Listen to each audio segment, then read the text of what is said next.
Now, Seth MacFarlane. He's the 25-year-old wonder boy behind a much-anticipated new cartoon for Fox. And Fox Files got an inside look at the guy behind The Family Guy. Seth MacFarlane didn't just create a TV show when he made Family Guy. He accidentally created one of the most influential, controversial, and long-running animated series in television history. What started as a crude animated short made by a college graduate working alone in his apartment would go on to redefine adult animation, survive cancellation twice, and become a cultural juggernaut that refuses to die. Over the years, fans have uncovered hundreds of strange, hilarious, and sometimes unsettling facts about the show's creation, production, and legacy. And today we're diving into the most insane ones that even hardcore fans still miss. The origin of Family Guy is far more low budget than most people realize. Seth MacFarlane created the original pilot for around $50,000, which is shockingly small compared to the million-dollar budgets that animated pilots typically require. At the time, MacFarlane was fresh out of college and didn't even know standard industry rates, so he simply worked non-stop for 6 months, animating most of the pilot himself on his home computer. That lack of experience ironically worked in his favor because Fox executives were stunned by the quality of what he produced on such a tiny budget, which immediately earned him an unusual level of trust and creative freedom. That trust turned into something almost unheard of in television. At just 24 years old, Seth MacFarlane became one of the youngest executive producers in TV history, with near-total creative control over his show. Fox rarely gives that kind of power to new creators, but the network believed Family Guy could become the next big animated hit, especially after the success of King of the Hill. That show proved adult animated sitcoms could work in prime time, and Family Guy was greenlit as part of Fox's attempt to build an animation block that could rival The Simpsons. Interestingly, the show nearly became something very different. MacFarlane's earliest concept was far darker than the absurd comedy we know today. He originally wanted every episode to revolve around death, with an ominous tone inspired by old radio dramas from the 1940s. The idea was rejected almost immediately, and instead the show leaned into randomness, cutaway gags, and shock humor. Ironically, that rejection may have saved the series because the chaotic style became its defining identity. Many of the show's core characters didn't originate with Family Guy at all. Peter and Brian were based on characters from an animated short MacFarlane created in college, meaning the foundation of the Griffin family existed years before the show officially aired. Those early versions were rough and simple, but the DNA was unmistakable, showing how long MacFarlane had been refining the idea. One of the most mind-blowing aspects of Family Guy is how many characters Seth MacFarlane voices himself. Peter, Brian, Stewie, and Quagmire are just the beginning. I'm going to start by shoplifting from Wetzel's Pretzels. Starting today, no more diaper. No more diaper. I'm going to hold it. So maybe 2025. I'm going to quit smoking and start vaping. I'm gonna get unbanned from Hinge. All right. He also voices Carter Pewterschmidt, Tom Tucker, Dr. Hartman, and dozens of side characters. To make recording easier, MacFarlane often records alone, rapidly switching between characters and performing full conversations by himself. This allows him to control timing and rhythm perfectly, but it also takes a physical toll, especially when voicing Stewie. Stewie's voice, in particular, is notoriously exhausting. It's inspired by actor Rex Harrison's theatrical British accent, and maintaining that sharp nasal delivery for long recording sessions can leave MacFarlane physically drained. He's admitted that voicing Stewie is even harder than Peter, often leaving his face red from strain. Over time, Stewie's voice has subtly changed, becoming deeper and more expressive as the character evolved from an evil genius baby into a more complex, self-aware figure. Peter's iconic laugh has a surprisingly mundane origin. MacFarlane overheard a security guard laughing while he was in Rhode Island, and the sound stuck with him. That awkward "hey, hey, hey, hey" became one of the most recognizable laughs in television.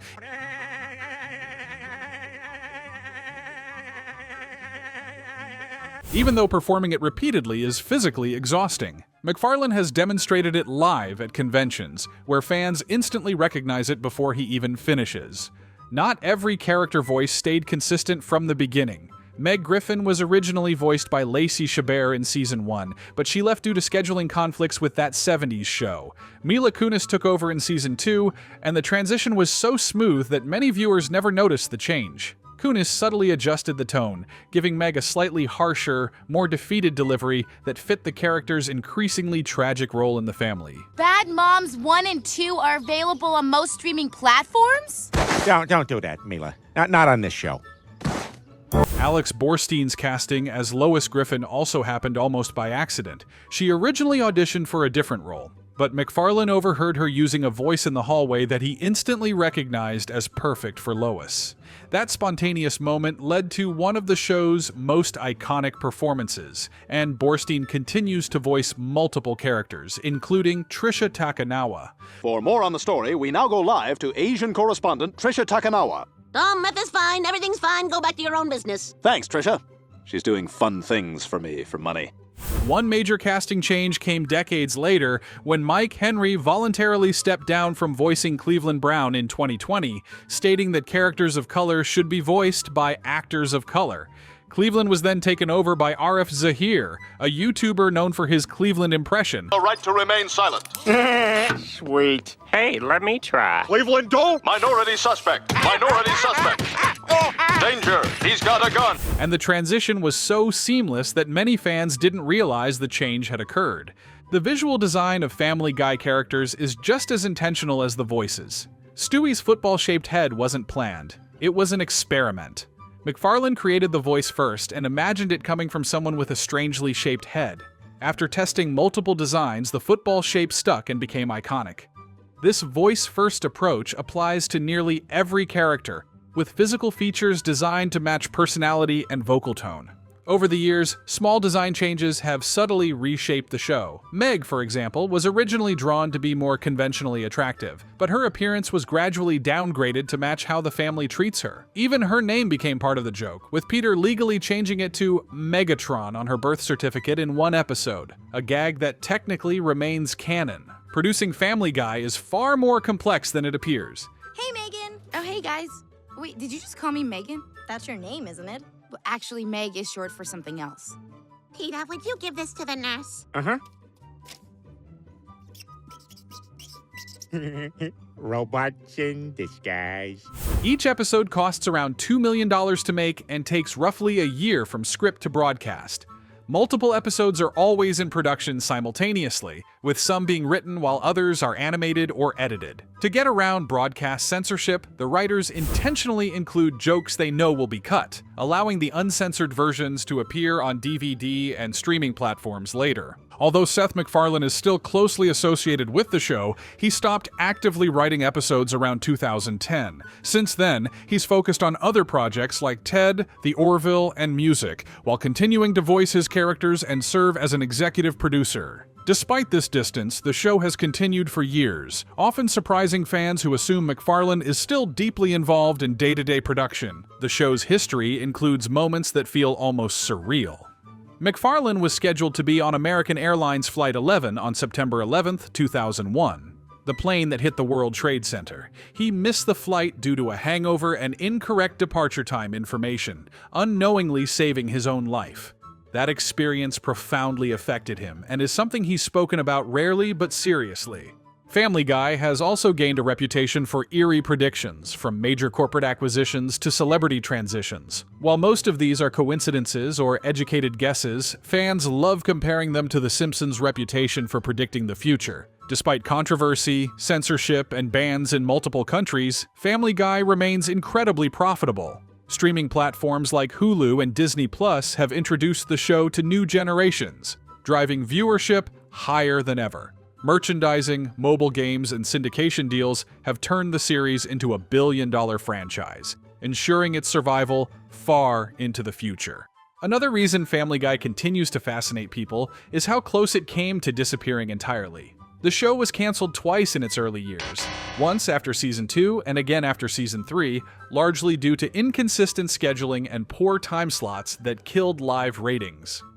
Fox moved the show around relentlessly, airing episodes out of order and sometimes skipping weeks entirely, which confused viewers and made it difficult to build a stable audience. In most cases, that would have been the end of the story. Instead, Family Guy found a second life in reruns and DVD sales, which unexpectedly exploded in popularity. College students and young adults discovered the show late at night on Adult Swim, memorized entire episodes, and turned it into a cult phenomenon that Fox could no longer ignore. Those DVD sales were genuinely unprecedented for an animated show at the time. Executives were shocked by how fast the box set sold, especially for a series that had already been declared dead. This unexpected success is widely credited with saving Family Guy and directly leading to its revival in 2005. Without those reruns and DVDs, the show would almost certainly have remained a forgotten early 2000s experiment. Instead, it became one of the rare shows that survived cancellation and came back stronger, with more confidence in its absurd humor and far fewer restrictions from the network. That freedom is one reason Family Guy leaned so heavily into cutaway gags, a format that fundamentally changed TV comedy. While cutaways existed before, no show had ever relied on them so aggressively or so unapologetically. The writers used cutaways as a way to bypass traditional storytelling rules, allowing jokes that had nothing to do with the plot to exist purely because they were funny. Critics often accuse the show of being lazy for this, but writers have repeatedly pointed out that cutaways are actually harder to write than traditional jokes because they have to land instantly with no setup or context. Interestingly, the overuse of cutaways became self-aware over time. The show has mocked itself repeatedly for relying on them, even including episodes where characters complain about the structure of the show itself. This meta-humor became a defining trait, turning Family Guy into a series that constantly comments on its own existence, its own laziness, and even its own decline. Few shows are willing to insult themselves so openly, and that self-awareness has helped keep longtime viewers engaged even when episodes miss the mark. I guess I'm always just gonna be one of those guys who throws like a girl. You wish you threw like a girl. Meg? Music is another underestimated pillar of Family Guy's success. Seth MacFarlane is a trained singer with a deep love for classic American songbooks, Broadway, and big band music, and that passion bleeds into the show constantly. Musical numbers in Family Guy are rarely improvised jokes. They're professionally written, fully orchestrated performances that could stand on their own outside the show. Many viewers don't realize that MacFarlane personally sings most of the musical numbers, often recording them multiple times to achieve a specific vintage tone. The famous Road 2 episodes, particularly the ones focused on Brian and Stewie, became a playground for this musical ambition. These episodes often feature elaborate songs, genre parodies, and emotional beats that contrast sharply with the show's usual chaos. Over time, Brian and Stewie evolved into something closer to a classic comedy duo, allowing the writers to experiment with slower pacing, character development, and even genuine vulnerability. Some of the show's most critically praised episodes come from this subset, proving that Family Guy is capable of more than shock humor when it chooses to be. Despite its popularity, the show has never escaped controversy. Family Guy has been criticized for its treatment of women, minorities, religion, disability, and nearly every sensitive topic imaginable. Entire episodes have been pulled from syndication or banned outright in certain countries due to their content. Even in the United States, some episodes exist in a strange limbo where they're available on DVD, but not on streaming platforms. Fox itself has distanced the network from certain jokes over time, particularly as cultural standards have shifted. What makes Family Guy unusual is that it rarely apologizes for these controversies within the show itself. Instead, it often doubles down, addressing backlash through satire rather than correction. Characters will explicitly comment on how offensive a joke is while continuing to tell it anyway. This approach has alienated some viewers, but strengthened loyalty among others who see the show as intentionally provocative rather than accidentally offensive. Love it or hate it, the refusal to soften its edge has become part of the brand. Another subtle evolution occurred in the animation itself. Early seasons were rough, with stiff movement and limited expressions due to budget constraints. As the show became more profitable, animation quality improved dramatically, with smoother motion, more detailed backgrounds, and increasingly cinematic framing. That said, the team also made deliberate shortcuts over time, simplifying designs like Stewie's pacifier or reducing background complexity in dialogue-heavy scenes to save time and money. These compromises are invisible to most viewers but essential for keeping production moving. The show's longevity has also turned it into a time capsule of American pop culture. Episodes reference celebrities, trends, and events that were instantly recognizable at the time but feel bizarrely dated years later. Instead of avoiding this problem, Family Guy embraces it. It's the strange mix of improvisation, meticulous production, and personal history behind every episode. Beneath the crude humor lies a carefully constructed machine powered by voice acting endurance, animation shortcuts, and creative risks that somehow keep working. Love it or hate it, Family Guy has cemented its place in television history, and the deeper you dig into its secrets, the more insane the story becomes.